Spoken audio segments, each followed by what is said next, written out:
Friends, welcome to புதுமை சமையல். இன்றைக்கி நம்ம சேனலில் இந்த மாதிரியான கேபிள் டையை வச்சு 18 சூப்பரான டிப்ஸ் பார்க்க போகிறோங்க. இந்த கேபிள் டை நம்ம எல்லார் வீட்லேயும் இருக்கும். பைப் ஜாயின் பண்ணுறதுக்கெலாம் வச்சுருப்பாங்க. அதுக்கு மட்டும்தான் நம்ம யூஸ் பண்ணியிருப்போம். ஆனால் இந்த வீடியோவில் சொல்லியிருக்க டிப்ஸை பார்த்தீங்கன்னா இவ்வளோ நாளாக இதை வச்சு இவ்வளோ யூஸ் பண்ணலாமா அப்படின்ட்டு நீங்களே ஆச்சரியப்படுவீங்க. அந்தளவுக்கு எல்லா டிப்புமே நம்ம அன்றாட வாழ்க்கையில் நமக்கு ரொம்ப உதவியாக இருக்கும். வீடியோ ரொம்பவே இன்ட்ரெஸ்டிங்காக இருக்கும் ஃப்ரெண்ட்ஸ். ஸ்கிப் பண்ணாமல் பாருங்கள். ஓகே, வாங்க இந்த சூப்பரான வீடியோக்குள்ளே போய் பார்க்கலாம். டிப் நம்பர் 1, இந்த மாதிரி மொபைல் எடுத்திருக்காங்க. இது கூடவே வந்து 2 கேபிள் டை எடுத்திருக்கேன். 2 கேபிள் டையை 2 பக்கமும் இந்த மாதிரி வச்சு லாக் பண்ணிக்கணுங்க. மொபைலோட 2 பக்கமும் இந்த மாதிரி வச்சு லாக் பண்ணிவிட்டு எக்ஸ்ட்ரா இருக்கிற பீஸை வந்து கட் பண்ணிடாதீங்க, அப்படியே விட்டுறணும். இப்போ அவ்வளோதாங்க, சூப்பரான ஒரு மொபைல் ஸ்டாண்ட் வந்து ரெடி ஆயிடுச்சுங்க. இந்த மாதிரி நம்ம அவசர நேரத்துக்கு மொபைல் ஸ்டாண்டாக இதை வந்து யூஸ் பண்ணிக்கலாம். இதை வந்து ரிமூவ் பண்ணுறதும் ரொம்பவே ஈஸி தாங்க. அப்படியே நம்ம லைட்டாக வந்து உருவி எடுத்தோம்னா வந்துடும். இதை வந்து எப்படி மறுபடியும் நம்ம யூஸ் பண்ணுறது, இதை வந்து எப்படி லாக் வந்து எடுக்கிறது அப்படிங்கிறதையும் நான் வீடியோ லாஸ்ட்டில் வந்து உங்களுக்கு சொல்கிறேன். அடுத்து டிப் நம்பர் 2 பார்க்கலாங்க. அதுக்கு வந்து கேபிள் டையை இந்த சைஸில் வந்து லாக் பண்ணிக்கணுங்க. கொஞ்சம் பெரிய சைஸாகவே லாக் பண்ணிக்கோங்க. இப்போ இதை வந்து ஒரு ஹூக்கில் மாட்டி விட்டுட்டோம்னா இதில் வந்து நம்ம டவல்லாம் வந்து ஆர்கனைஸ் பண்ணிக்கலாங்க. டவல் ஹோல்டராக வந்து நம்ம இதை யூஸ் பண்ணிக்கலாம். இதுக்காக வந்து நம்ம வேறு எதுவும் தேடணும் அப்படிங்கிற அவசியமே கிடையாது. இதை மட்டும் வச்சுட்டு நம்ம ஹூக்கில் மாட்டி விட்டுட்டா டவலை வந்து இதில் போட்டு டவல் ஹோல்டராக யூஸ் பண்ணிக்கலாம். ரொம்பவே யூஸ்ஃபுல்லாக இருக்கும். ட்ரை பண்ணி பாருங்கள். டிப் நம்பர் 3, இந்த மாதிரி ஒரு ஷர்ட் மாட்டுற ஹேங்கர் எடுத்துக்கலாங்க. இதில் வந்து கேபிள் டையை உள்ளே விட்டு கொஞ்சம் பெரிய சைஸாக லாக் பண்ணிக்கலாங்க. லாக் பண்ணிவிட்டு எக்ஸ்ட்ரா உள்ள பீஸை வந்து கட் பண்ணி எடுத்துக்கோங்க. இது போல் உங்களுக்கு எத்தனை வேணுமோ அத்தனை போட்டு நீங்கள் லாக் பண்ணிக்கலாம். இப்போ இந்த ஷர்ட் ஹேங்கரை வந்து நம்ம ஏதாவது ஒரு ஹூக்கில் வந்து மாட்டி வச்சிட்டோம்னா இந்த கேபிள் டை உள்ளே வந்து நம்ம ஷால்லாம் போட்டு ஆர்கனைஸ் பண்ணி வச்சுக்கலாங்க. நம்மக்கிட்ட நிறைய ஷால்ஸ்லாம் இருக்கும். அதை நம்ம பீரோவில் வைக்கும் போது ஒன்று எடுத்தால் அப்படியே களைஞ்சி கீழே விழுங்க. இந்த மாதிரி நீங்கள் ஒரு ஆர்கனைசர் ரெடி பண்ணிட்டீங்கன்னா இது உள்ளே போட்டு நம்ம ஷால் வந்து ஆர்கனைஸ் பண்ணிக்கலாம். நமக்கு வெளியே டக்குன்னு போகணும்னு நினைக்கிறப்ப கூட டக்குன்னு ஒரு ஷாலை வந்து நம்ம எடுத்து போட்டுட்டு போகலாம். இந்த கேபிள் டை நகர்ந்து வராமல் இருக்கிறதுக்கு இதுக்கு மேலே வந்து நீங்கள் டேப் போட்டு ஒட்டிடுங்க. செல்லோ டேப் போட்டு ஒவ்வொன்றுத்துக்கும் வந்து செல்லோ டேப் போட்டு ஒட்டிட்டிங்கன்னா அது வந்து நகர்ந்து வராமல் இருக்கும். இந்த ஐடியா உங்களுக்கு ரொம்பவே யூஸ்ஃபுல்லாக இருக்கும் ஃப்ரெண்ட்ஸ். மறக்காமல் கண்டிப்பாக ட்ரை பண்ணி பாருங்கள். டிப் நம்பர் 4, இது என்னென்னு பார்த்தீங்கன்னா ரப்பர் பேண்டு தாங்க. ரப்பர் பேண்டு வந்து அறுந்து போயிட்டு அது மேலே உள்ள அந்த ஸ்டோன் இருக்குது பாருங்கள். இதில் நிறைய குட்டி குட்டி ஸ்டோன்லாம் வந்து ஒட்டியிருந்தாங்க. பார்க்குறதுக்கு அழகாக இருந்துச்சு. இதை நான் தூக்கி போடாமல் எடுத்து வச்சுருந்தேன். இப்போ இதை வச்சு தான் வந்து நம்ம பார்க்க போகிறோம். இது உள்ளே வந்து அந்த ஹோல் இருக்கும் பாருங்கள், ரப்பர் பேண்டு வச்ச ஹோல். அதில் வந்து நம்ம டேகை வந்து இன்சர்ட் பண்ணிக்கலாம். பண்ணிவிட்டு இதை வந்து நம்ம விண்டோ ஸ்க்ரீனுக்கு வந்து மாட்டி விட்டுக்கலாங்க. இந்த மாதிரி நம்ம விண்டோ ஸ்க்ரீனுக்கு எந்த அளவுக்கு வேணுமோ அந்த அளவுக்கு நம்ம போட்டுட்டு லாக் பண்ணிவிட்டு நம்ம எக்ஸ்ட்ரா இருக்க பீஸை வந்து கட் பண்ணிடலாம். இந்த மாதிரி வைக்கும்போது பார்த்தீங்கன்னா ஸ்க்ரீன் வந்து பார்க்குறதுக்கு ரொம்பவே அழகாக இருக்குங்க. இந்த மாதிரி உங்கள்கிட்ட ஏதாவது ஸ்டோன் ஒர்க் உள்ளது வந்து கிளிப்பில் வந்து விழுந்துருச்சு அப்படின்னா நீங்கள் அதை வந்து தூக்கி போடாமல் அதை எடுத்து வச்சுட்டு இந்த மாதிரி யூசஸ்க்கு வந்து நம்ம யூஸ் பண்ணிக்கலாங்க. பார்க்குறதுக்குமே ரொம்பவே நீட்டாக அழகாக இருக்கும். இது வந்து பார்த்தீங்கன்னா நான் கொடையோட கிளாத் இருக்குது பாருங்கள், அந்த மேலே உள்ள கிளாத் அதில் வந்து ரெடி பண்ணதுங்க. அந்த கொடையோட வாரை வந்து நான் அப்படியே வந்து ஜாயின் பண்ணி மாட்டி விட்டுருக்கேன். இதுவுமே வந்து ரொம்பவே சூப்பராக இருக்குங்க.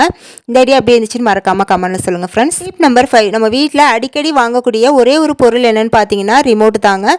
இந்த ரிமோட் நான் வாங்கி 1 மாதம் கூட ஆகலைங்க. அதுக்குள்ளே அந்த பேக் சைடில் உள்ள அந்த பேட்ரி போடுற அந்த பாட்டை வந்து தொலைச்சிட்டாங்க. அது எங்கே போச்சுன்னே தெரியல. அது மட்டும் இல்லாமல் கீழே போட்டே வந்து அடிக்கடி ஸ்டெக் ஆகுதுங்க. ரிமோட்டும் ஒர்க் ஆக மாட்டேங்குது. இந்த மாதிரி ப்ராப்ளம் வந்து என் வீட்டில் இல்லைங்க, எல்லார் வீட்லேயுமே இருக்கும். இந்த ப்ராப்ளத்துக்கு வந்து நீங்கள் இந்த மாதிரி டேகை வந்து 2 பக்கம், ஒரு பக்கம் மாட்டினாலும் மாட்டலாம், இல்லை 2 பக்கம் கூட இந்த மாதிரி மாட்டி வச்சுக்கலாங்க. இந்த மாதிரி வைக்கும்போது பார்த்தீங்கன்னா ரிமோட் வந்து கீழே போட்டு அந்த உடஞ்சி அதோட பாட்டு வந்து தனியாக கலண்டு வருங்க. அந்த மாதிரி வராமல் இருக்கிறதுக்கு இது வந்து நமக்கு ரொம்பவே யூஸ்ஃபுல்லாக இருக்கும். இந்த மாதிரி போட்டு டைட்டாக வந்து நம்ம லாக் பண்ணிவிட்டு எக்ஸ்ட்ரா உள்ள பீஸாக கட் பண்ணிக்கலாங்க. இந்த மாதிரி செய்கிறதுனால நமக்கு ரிமோட் வந்து கீழே விழுந்து உடையாமல் இருக்கிறதுக்கு ரொம்பவே யூஸ்ஃபுல்லாக இருக்குங்க. ட்ரை பண்ணி பாருங்கள். டிப் நம்பர் 6, நம்ம வீட்டில் டிவி பக்கத்தில் இந்த மாதிரி நிறைய ஒயர்ஸ்லாம் இருக்கும். அது சமயம் ஃப்ளக்லாம் வந்து தொங்க விட்டுருப்போம். இதை வந்து நம்ம அப்படியே விடாமல் இந்த மாதிரி ஒரு டேகை போட்டு லாக் பண்ணிக்கலாங்க. பார்க்குறதுக்குமே நீட்டாக இருக்கும்.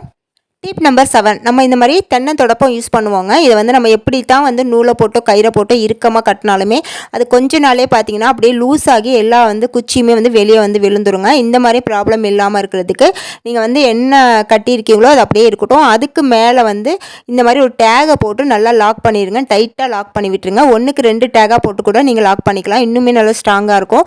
இந்த மாதிரி பண்ணும்போது பார்த்தீங்கன்னா இதில் வந்து ஒரு குச்சி கூட வெளியே வந்து வரவே வராதுங்க. நல்லா ஸ்ட்ராங்காக பிடிச்சிக்கோங்க. டேக் வந்து அவ்வளோ ஒரு டைட்டாக இருக்கும். இப்போ உங்களுக்கு ரொம்பவே யூஸ்ஃபுல்லாக இருக்கும் ஃப்ரெண்ட்ஸ். ட்ரை பண்ணி பாருங்கள். டிப் நம்பர் 8, நம்ம வீட்டில் பாயெல்லாம் சுற்றி மேலே வைப்போங்க, இல்லை கபோர்டில் வைப்போம். ஆனால் வைக்கும்போது பார்த்தீங்கன்னா அது சரிஞ்சு கீழே விழுந்துக்கிட்டே இருக்கும். அந்த மாதிரி ப்ராப்ளம் இல்லாமல் இருக்கிறதுக்கு நீங்கள் பாயை சுற்றி வைக்கும்போது இந்த மாதிரி ஒரு டேகை போட்டு டைட்டாக கட்டி விட்டு வச்சுட்டிங்கன்னா அது எப்படி எடுத்தாலும் அது வந்து கீழே விழவே விழாதுங்க. ஸ்டெப் நம்ம யூஸ் பண்ணும்போது டேகை ரிமூவ் பண்ணிவிட்டு யூஸ் பண்ணிக்கலாம். டிப் நம்பர் 9 நம்ம வீட்டில் காலண்டர்லாம் வந்து ஹூக்கில் மாட்டும் போது அதோட ஹோலில் வந்து நூலோ கயிறோ விட்டு தாங்க கட்டி விட்டு நம்ம மாட்டி வைப்போம். அதுக்கு பதிலாக வந்து இந்த டேகை வந்து நம்ம உள்ளே விட்டு லாக் பண்ணிவிட்டு இதை வந்து நம்ம மாட்டி வைக்கும் போது பார்த்தீங்கன்னா இன்னுமே நல்லா ஸ்ட்ராங்காக இருக்குங்க. டிப் நம்பர் 10 நம்ம வீட்டில் இந்த மாதிரி ஏதாவது ஒரு டூல் பாக்ஸ் வச்சுருப்போங்க. இதில் வந்து ஆணி ஸ்க்ரூ இந்த மாதிரி ஐட்டம்லாம் போட்டு வச்சுருப்போம். நம்ம அவசர நேரத்துக்கு டக்குன்னு எடுக்கும்போது பார்த்தீங்கன்னா எல்லாம் ஒன்றோட ஒன்று மிக்ஸ் ஆகி இருக்குங்க. நமக்கு எடுக்கிறதுக்கு கஷ்டமாக இருக்கும். இந்த மாதிரி ப்ராப்ளம் இல்லாமல் இருக்கிறதுக்கு நீங்கள் ஒரு வேஸ்ட்டான வாட்டர் பாட்டில் எடுத்துக்கோங்க.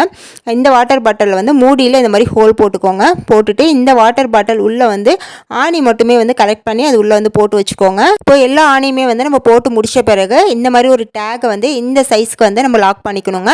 லாக் பண்ணிவிட்டு எக்ஸ்ட்ரா உள்ள பீஸை வந்து கட் பண்ணிடலாம். கட் பண்ணிவிட்டு இந்த டேகை வந்து நம்ம அந்த மூடியில் ஹோல் போட்டிருக்கோம் பாருங்கள், அது உள்ளே இந்த மாதிரி நல்லா திணிச்சு விட்டு வெளியே எடுத்துடலாங்க. இந்த மாதிரி எடுக்கும்போது பார்த்தீங்கன்னா கீழே வந்து அந்த டேக் லாக் பண்ணியிருக்கதை அந்த மூடியோட லாக் ஆகிக்குங்க.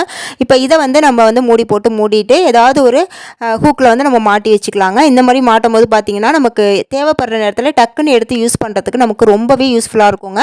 ஆணிலாம் போட்டு ஆர்கனைஸ் பண்ணுறதுக்கு இது சூப்பரான ஐடியாங்க. ட்ரை பண்ணி பாருங்கள். டிப் நம்பர் 11 நம்ம கிச்சனில் பார்த்தீங்கன்னா இந்த மாதிரி ஒரு ரேக் வச்சுருப்போங்க ஆயில் பாட்டில்லாம் வைக்கிறதுக்காக. இப்போ இந்த ரேக்கில் வந்து ஏதாவது வேஸ்ட்டான பிளாஸ்டிக் டம்ளர் மாதிரி இருந்தால் எடுத்துக்கோங்க. இதை வந்து இது டேகை போட்டு இந்த ஹோல் இருக்குது பாருங்கள், ரேக் ஹோல், அதோடு வந்து லாக் பண்ணிடுங்க. லாக் பண்ணிவிட்டு எக்ஸ்ட்ரா உள்ளதை கட் பண்ணிடலாம். இப்போ இந்த மாதிரி 2 பக்கமும் வந்து அந்த டம்ளரோட 2 பக்கமும் வந்து லாக் பண்ணிக்கலாங்க. அப்போ இன்னும் நல்லா ஸ்ட்ராங்காக இருக்கும். இப்போ இதை வந்து நம்ம குட்டி ஆர்கனைசராக நம்ம யூஸ் பண்ணிக்கலாங்க. இதில் வந்து நம்ம ஸ்பூன்ஸ்லாம் வச்சுருந்தோம்னா ஸ்பூன் போட்டு வைக்கிறதுக்கு நம்ம யூஸ் பண்ணிக்கலாம். நம்ம டக்குன்னு சமைக்கும் போது எடுத்து யூஸ் பண்ணுறதுக்கு ரொம்ப யூஸ்ஃபுல்லாக இருக்கும். அப்படி இல்லை அப்படின்னா நீங்கள் லைட்டரு, அந்த கிடுக்கி அந்த மாதிரி உள்ளதெல்லாம் வந்து நம்ம இதில் போட்டு ஸ்டோர் பண்ணிக்கலாங்க, ஆர்கனைஸ் பண்ணிக்கலாம். நமக்கு அவசர நேரத்துக்கு கிச்சன் பக்கத்துலேயே ஸ்டவ் பக்கத்துலேயே இருக்கிறதுனால நமக்கு எடுத்து யூஸ் பண்ணுறதுக்கு ரொம்பவே வந்து வசதியாக இருக்குங்க. இந்த மாதிரி வந்து நம்ம டேக் போட்டு லாக் பண்ணும்போது நல்லாவே ஸ்ட்ராங்காக இருக்குங்க. இதே போல் நீங்கள் 2 பக்கத்துலேயுமே அந்த ரேக்கோட 2 பக்கத்துலேயுமே இந்த மாதிரி நீங்கள் வேஸ்ட்டான ஏதாவது பிளாஸ்டிக் டம்ளரோ இல்லை பாக்ஸோ வச்சு நீங்கள் லாக் பண்ணிக்கலாங்க. நமக்கு குட்டி குட்டி திங்ஸ் ஆர்கனைஸ் பண்ணுறதுக்கு நமக்கு ரொம்பவே யூஸ்ஃபுல்லாக இருக்கும். ட்ரை பண்ணி பாருங்கள். டிப் நம்பர் 12 நம்ம யூஸ் பண்ணுற ஹேண்ட்பேக், பர்ஸிலலாம் இந்த மாதிரி ஜிப் கொடுத்துருப்பாங்க. சில சமயம் அந்த ஜிப்பை வந்து இழுக்கிற பகுதி வந்து உடஞ்சி போயிருங்க. அது இல்லாமல் நம்ம ஓப்பன் பண்ணுறதுக்கும் க்ளோஸ் பண்ணுறதுக்கும் கஷ்டமாக இருக்கும். அந்த மாதிரி டைமில் நீங்கள் அந்த ஜிப்போட அந்த ஹோல் இருக்குது பாருங்கள், அதில் வந்து டேகை உள்ளே விட்டுட்டு குட்டியாக வந்து நம்ம லாக் பண்ணிவிட்டு கட் பண்ணிக்கணுங்க. இந்த மாதிரி பண்ணும்போது பார்த்திங்கன்னா நம்மளுக்கு அந்த ஜிப்பை வந்து ஓப்பன் பண்ணுறதுக்கும் க்ளோஸ் பண்ணுறதுக்கும் ரொம்பவே ஈஸியாக இருக்குங்க. இது உள்ளே வந்து நீங்கள் ஏதாவது ஒரு பீட்ஸ் மாதிரி கொடுத்து கூட நீங்கள் லாக் பண்ணிக்கலாம். அப்போ இன்னுமே பார்க்குறதுக்கு நீட்டாக அழகாக இருக்குங்க. டிப் நம்பர் 13 நம்ம வீட்டில் இந்த மாதிரி கபோர்டில் வந்து ஏதாவது ஒரு லாக் வந்து உடஞ்சி போயிருக்கோங்க. அது வந்து உடஞ்சி போனதுனால அது வந்து க்ளோஸ் பண்ண முடியாதுங்க. அடிக்கடி வந்து ஓப்பன் ஆகிட்டே இருக்கும். அந்த மாதிரி ப்ராப்ளம் இருக்கிறப்ப நீங்கள் இந்த மாதிரி ஒரு டேகை போட்டு 2 பக்கமும் சேர்த்து போட்டு லாக் பண்ணிடுங்க. இந்த மாதிரி பண்ணும்போது பார்த்தீங்கன்னா நமக்கு ஓப்பன் ஆகாமல் இருக்குங்க. டிப் நம்பர் 14 நம்ம ரேஷன் கடையில் அரிசிலாம் வாங்கும்போது பார்த்தீங்கன்னா அரிசி வாங்கினதுக்கப்புறம் அதை கட்டி மூட்டையாக கட்டி எடுத்துகிட்டு வரதுக்கு ஏதாவது நூலோ கயிறோ தேடிக்கிட்டு நிற்போம். அந்த மாதிரி இனிமேல் பண்ணவே பண்ணாதீங்க. இந்த மாதிரி நீங்கள் ஒரு டேகை எடுத்துகிட்டு போயிருங்க. எடுத்துகிட்டு போயிட்டா எவ்வளோ கிலோ அரிசி இருந்தாலும் நீங்கள் வந்து அப்படியே மூட்டை மாதிரி கட்டி இதை வந்து லாக் பண்ணிடலாங்க. நல்லாவே ஸ்ட்ராங்காக இருக்குங்க. வீட்டுக்கு வந்த பிறகு நம்ம தேவைப்படுற நேரத்தில் அதை லாக்கை எடுத்துகிட்டு மறுபடியும் வந்து லாக் பண்ணி வச்சுக்கலாங்க. டிப் நம்பர் 15 நம்ம எல்லார் வீட்லேயும் வந்து இந்த மாதிரி ஏதாவது ஒரு பாத்திரம் கழுவி வைக்கிற கூட வச்சுருப்போம். சில்வரில் இருக்கும்போது பார்த்தீங்கன்னா இந்த மாதிரி கரண்டியெலாம் வந்து மாட்டி வைக்கிறதுக்கு ஹோல் மாதிரி கொடுத்துருப்பாங்க. இதுவே வந்து பிளாஸ்டிக்கில் இருந்துச்சுன்னா இந்த மாதிரி ஹோல்லாம் வந்து இருக்காதுங்க. அப்போ வந்து நம்ம கரண்டியெலாம் வந்து மாட்டி வைக்கிறதுக்கு இந்த மாதிரி அந்த கூடையோட ஓரத்தில் வந்து டேகை வந்து நமக்கு வேணுங்கிற சைஸில் வந்து நம்ம லாக் பண்ணி கட் பண்ணி விட்டுட்டு நிறைய நம்மளுக்கு எத்தனை தேவையோ அத்தனை வந்து நம்ம மாட்டி வச்சுக்கலாங்க. இது வந்து பார்த்தீங்கன்னா நீங்கள் பிளாஸ்டிக் கூட வச்சுருக்கீங்க அப்படின்னா இந்த டிப் உங்களுக்கு ரொம்பவே யூஸ்ஃபுல்லாக இருக்கும். கரண்டி மாட்டுறதுக்கெலாம் ட்ரை பண்ணி பாருங்கள். அடுத்து இதே போல் நம்ம பாத்திரம் அடுக்கி வைக்கிற ஸ்டாண்ட் இருக்குது பாருங்கள், அந்த ஸ்டாண்டோட ஓரத்துலேயும் ஒரு கம்பியில் வந்து இந்த மாதிரி டேகை வந்து போட்டு லாக் பண்ணி கட் பண்ணி விட்டுருங்க. இது உள்ளே வந்து நம்ம சப்பாத்திலாம் தேய்ப்போம் பாருங்கள் கட்டை, அந்த கட்டையை வந்து இது உள்ளே வந்து இன்சர்ட் பண்ணிக்கலாங்க. இந்த கட்டை நம்ம எப்படி தான் வந்து வச்சாலுமே அது உருண்டு கீழே விழுந்துருங்க. இதை வந்து ஆர்கனைஸ் பண்ணுறதுக்கு இது ரொம்பவே யூஸ்ஃபுல்லாக இருக்கும். இந்த மாதிரி டேகில் வந்து நம்ம உள்ளே சொருக்கி விட்டுடலாம். நம்ம சப்பாத்தி கட்டைக்கு தகுந்த மாதிரி சைஸ் வந்து நீங்கள் கட் பண்ணிவிட்டு அதுக்கப்புறம் லாக் பண்ணிக்கோங்க. இந்த டிப்பு உங்களுக்கு ரொம்பவே யூஸ்ஃபுல்லாக இருக்கும் ஃப்ரெண்ட்ஸ். டிப் நம்பர் 17 நம்ம வீட்டில் இந்த மாதிரி தொடப்போம் மாப்லாம் வச்சுருப்போம். இப்போ இந்த குச்சியோட மேல் பகுதியில் வந்து ஒரு டேகை போட்டு லாக் பண்ணுங்கள். லாக் பண்ணுறதுக்கு முன்னாடி இன்னொரு டேகை வந்து அது உள்ளே விட்டுட்டு நல்லா டைட்டாக லாக் பண்ணிவிட்டு கட் பண்ணிக்கோங்க. இப்போ இந்த இன்னொரு டேக் இருக்குது பாருங்கள், அதையுமே வந்து இந்த சைஸ்க்கு வந்து லாக் பண்ணிவிட்டு கட் பண்ணிக்கோங்க. இப்போ உங்களுக்கு வீடியோவில் காட்டுறது புரிஞ்சிருக்குன்னு நினைக்கிறேன். மொத்தமாக 2 டேகையுமே வந்து ஒன்று உள்ளே வந்து ஒன்று லாக் பண்ணிக்கணும்.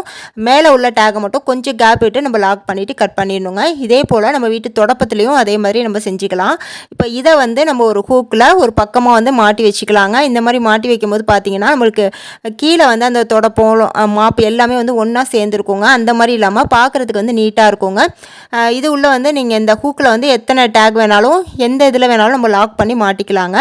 பார்க்குறதுக்குமே நீட்டாக இருக்கும். முக்கியமாக வந்து தொடப்பத்தில் வந்து நம்ம ஹோல் வந்து இருக்காதுங்க. அந்த பக்கம் கைப்பிடி பக்கம் நம்ம இந்த மாதிரி லாக் பண்ணிவிட்டு நம்ம மாட்டி வச்சுக்கலாங்க. ஹோல் இல்லைனாலும் நம்ம ஹூக்கில் வந்து மாட்டிக்க முடியும். நம்ம எடுத்து யூஸ் பண்ணுறதுக்கும் ரொம்ப வசதியாக இருக்கும். டிப் நம்பர் 18, இந்த கேபிள் டையை வந்து நம்ம சாவி கொத்து மாதிரி கூட யூஸ் பண்ணிக்கலாங்க. இந்த சாவி உள்ளே வந்து இந்த கேபிள் டையை விட்டு நம்மளுக்கு வேணுங்கிற அளவுக்கு வந்து நம்ம லாக் பண்ணிவிட்டு கட் பண்ணிவிட்டு யூஸ் பண்ணிக்கலாம். இதை ஒரு ஹூக்கில் வந்து மாட்டி வச்சுக்கலாம். ஒரு சாவி இருந்தாலும் சரி, இல்லை நிறைய சாவிகள் இருந்தாலும் நம்ம எத்தனை சாவி வேணாலும் இதில் போட்டு ஆர்கனைஸ் பண்ணிக்கலாங்க. அடுத்து லாஸ்ட்டாக வந்து இந்த டேகை வந்து லாக் பண்ணிவிட்டு அதுக்கப்புறம் நம்ம வந்து இதை யூஸ் பண்ணிக்கலாங்க. அது எப்படி வந்து ரிமூவ் பண்ணுறது அந்த டேகை அப்படிங்கிறத நான் உங்களுக்கு சொல்கிறேன். இப்போ லாக் பண்ணிட்டேன் பாருங்கள். இப்போ இதை வந்து நம்ம எப்படி ரிமூவ் பண்ணுறது அப்படிங்கிறத பார்க்கலாம். ஃபஸ்ட்டு வந்து அந்த டேக் உள்ளே வந்து ஒரு லாக் மாதிரி வந்து இருக்குங்க. அது உள்ளே பார்த்தா உங்களுக்கு தெரியும். இப்போ அந்த லாக் வந்து அந்த இன்னொரு பக்கத்தில் வந்து நல்லா பிடிச்சிருக்கோங்க. அதனால தான் நம்மளுக்கு நல்லா டைட்டாக லாக் ஆகிருக்கு. இப்போ அந்த பக்கத்தை வந்து அந்த லாக்கான பக்கத்தை ஒரு ஷார்ப்பான ஒரு ஊசி மாதிரி இல்லை குச்சி மாதிரி ஏதாவது ஒரு ஷார்ப்பான பொருளை வச்சு அது உள்ளே வந்து அந்த லாக்கு கேப்பில் வந்து நம்ம விட்டுட்டு அதுக்கப்புறம் வந்து இன்னொரு பக்கத்தை இழுத்தோம்னா நமக்கு ஈஸியாக வந்து ரிமூவ் ஆகிருங்க. இந்த மாதிரி தாங்க நம்மளுக்கு மறுபடியும் வந்து அந்த டேகை ரீயூஸ் பண்ணிக்க முடியும். ஓகே ஃப்ரெண்ட்ஸ், இன்றைக்கி இந்த வீடியோவில் சொன்ன கேபிள் டையை வச்சு 18 குறிப்புகளுமே உங்களுக்கு பயனுள்ளதாக இருந்திருக்கும்னு நினைக்கிறேன். உங்களுக்கு எந்த டிப்ஸ் பிடிச்சிருந்துச்சு அப்படிங்கிறதையும் எனக்கு மறக்காமல் கமெண்ட்டில் சொல்லுங்கள். வீடியோ பிடிச்சிருந்தால் லைக் கொடுத்துருங்க. இது போல் நிறைய யூஸ்ஃபுல்லான வீடியோஸ் தெரிஞ்சுக்க நம்ம புதுமை சமையல் சேனலை சப்ஸ்கிரைப் பண்ணி வச்சுக்கோங்க. நெக்ஸ்ட்டு சூப்பரான வீடியோவில் வந்து மீட் பண்ணுறேன். தேங்க்ஸ் ஃபார் வாட்சிங்.